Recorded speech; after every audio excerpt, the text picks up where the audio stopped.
Vincent Malloy is 7 years old. He's always polite and does what he's told. For a boy his age, he's considerate and nice. But he wants to be just like Vincent Price.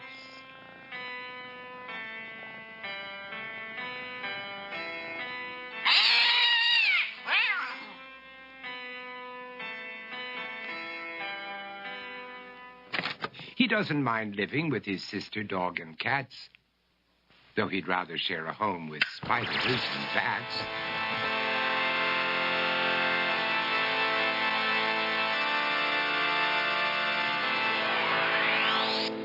There he could reflect on the horrors he's invented and wander dark hallways alone and tormented.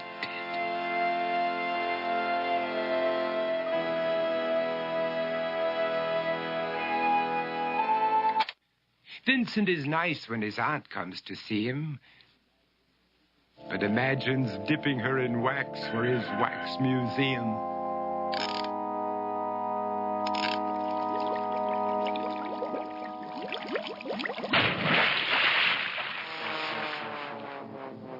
He likes to experiment on his dog, Abercrombie, in the hopes of creating a horrible zombie, so he and his horrible zombie dogs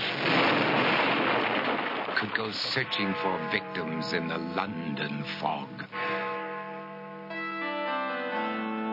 His thoughts, though, aren't only of ghoulish crime. He likes to paint and read to pass some of the time. While other kids read books like Go, Jane, Go, Vincent's favorite author is Edgar Allan Poe. One night, while reading a gruesome tale, he read a passage that made him turn pale. Such horrible news he could not survive, for his beautiful wife had been buried alive.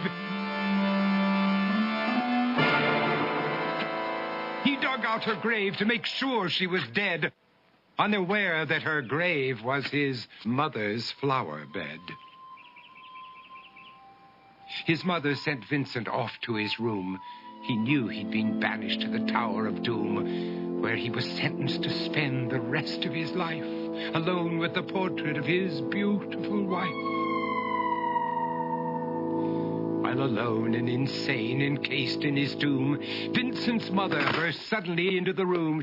She said, "If you want to, you can go out and play. It's sunny outside and a beautiful day."